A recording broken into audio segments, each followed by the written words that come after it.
So ma'am, जैसे कि हम लोग ये डिस्कस कर रहे थे कि आजकल जो है लोग अपने घर छोड़ने के बाद जो है, फॉर एग्जांपल आपका लव्ड वंस जो है वो यदि कोई भी चीज़ या सामान भूल जाता है तो एक एप्लीकेशन है, आप उस एप्लीकेशन को बुक करेंगे तो वो व्यक्ति घर तक आएगा और वापस उनका लोकेशन तक ड्रॉप कर देगा। आजकल देख पा रहा हूँ, जैसे कि कल या परसों में एक रील्स देखा हूँ, तो लोग उस व्यक्ति को ऑर्डर किए हैं सिर्फ उनका घर का कूड़ा फेंकने के लिए।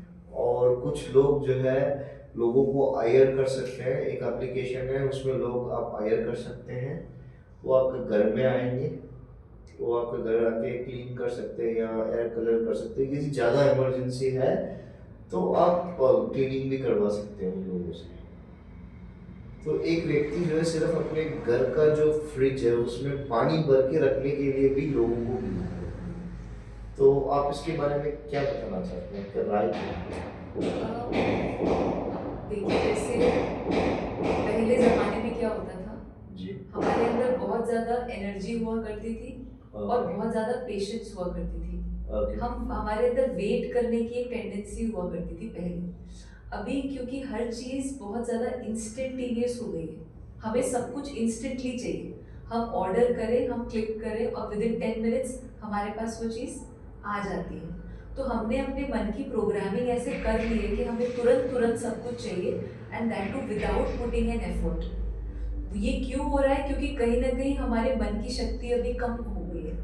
जो ताकत होती है ना आत्मा के अंदर, वो ताकत अभी कम हो गई है, और इसका रीजन हम कोई एक पर्टिकुलर चीज को रीजन नहीं दे सकते। अभी जो टाइम चल रहा है उसको कहते हैं कलयुग, कुछ लोग कहते हैं घोर कलयुग चल रहा है।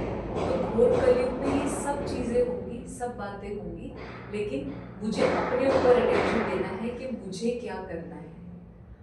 हमने देखा है एक छोटी सी चीज मंगाने के लिए भी लोग ऑर्डर करते हैं और वो चीज आ जाती है। जी। और क्यों आ गई? हमने एफर्ट पुट करना सही नहीं समझा, हमें लगा कि हमें मिल रहा है तो हम उसको यूज करें, विच इज ओके। यूज करना ठीक है, हमें मिल रहा है। लेकिन अगर हम अपने पर्सनल इस के लिए भी हम सोचें कि सब कुछ हमारे लिए कोई और ही कर दे, वो ठीक नहीं है। ओके अपने मैम। खुद के लिए हमें एफर्ट्स करने पड़ेंगे। कोई मेरे लिए मेडिटेट नहीं करके मुझे एनर्जाइज कर सकता है। ओके हाँ मैम, जी। थैंक यू दीदी फॉर ऑल दिस इंफॉर्मेशन। और ये बता दीजिए मेरे चैनल के बारे में आप क्या बताना चाहते हैं, और मैंने आपका सेंटर प्रमोट करने के लिए कोई चार्जेस लिए हैं या आपने दिया मैंने मेरे को यहाँ पे आके शूट करने के लिए, आप ये बता दीजिए। चित्कर्ष भाई ने कोई चार्जेस नहीं लिए और ना ओके। हमने इनसे कुछ लिया है। ओके। ये जो स्पिरिचुअल नॉलेज है ब्रह्मा कुमारीज में, वैसे भी the knowledge that is being shared, हम 7 डेज का मेडिटेशन कोर्स यहाँ पे कराते हैं, वर्कशॉप्स होती हैं, सेशंस होते हैं, क्लासेस होती हैं। किसी भी चीज़ का कोई ऐसा चार्ज नहीं है। कोई वॉलेंटरीली कंट्रीब्यूट करना चाहता है, वो उनका उनकी इच्छा है जिसके अनुसार वो करते हैं, बट एज सच कोई चार्ज नहीं है। हमका फ्री ऑफ कॉस्ट है सारी services, as a service to community we do it. और चित्कर्ष भाई बहुत अच्छा काम कर रहे हैं, हम तो कहेंगे बहुत अच्छी सेवा कर रहे हैं, क्योंकि वो जो चेंज अपने अंदर लेकर के आ रहे हैं वो चेंज औरों को मोटिवेट कर रहा है। जो अवेयरनेस आप स्प्रेड कर रहे हो स्पेशली यूथ के लिए, तो उनको बहुत मोटिवेशन मिलेगा। और स्पिरिचुअलिटी के लिए कई बार हम लोगों की एक अलग दृष्टिकोण होता है कि स्पिरिचुअलिटी शायद ओल्ड लोगों के लिए ही है, या उन लोगों के लिए है जो अपने जीवन से बिल्कुल निराश हो गए हैं।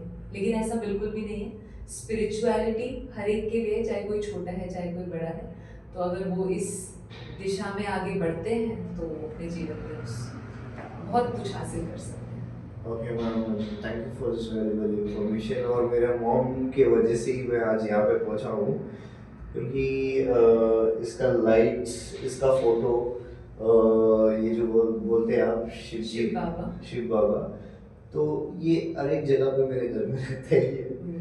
तो आज मैंने इस जगह पे आने का मेन मकसद मेरे माँ है, तो आप क्या मैसेज देना चाहते हो मेरे माँ को, मेरे बारे में आप मैं बता दीजिए। आपके मदर को यही सबसे पहले थैंक्स करूँगी कि उन्होंने जो नॉलेज ब्रह्मा कुमारी से ली और अपने जीवन में उसको प्रैक्टिकली इम्प्लीमेंट किया। वो जो वाइब्स उन्होंने क्रिएट करे, उससे आपके अंदर कुछ ना कुछ ट्रांसफॉर्मेशन ज़रूर आया होगा। और वही वाइब्रेशंस ने आपको यहाँ तक लेकर के आया है। उनको कंग्रेचुलेशंस भी है कि शायद वो चाहती भी थी कि आप कभी मेडिटेशन सेंटर पे आओ और फील करो कि यहाँ आना कैसा कैसा लगता है, यहाँ आके क्या चेंज हमें अपने अंदर फील होता है। तो उनको बहुत मुबारक भी है और उनको मैं ये तसल्ली दूंगी कि आप भी इस डायरेक्शन में अपना एक कदम बढ़ाओगे, अपनी स्पिरिचुअल जर्नी जल्दी शुरू करोगे। Okay, ma'am. Thank you so much for your valuable time. Thank you, Shanti. Thank you जितकश, शांति। Thank you, ma'am.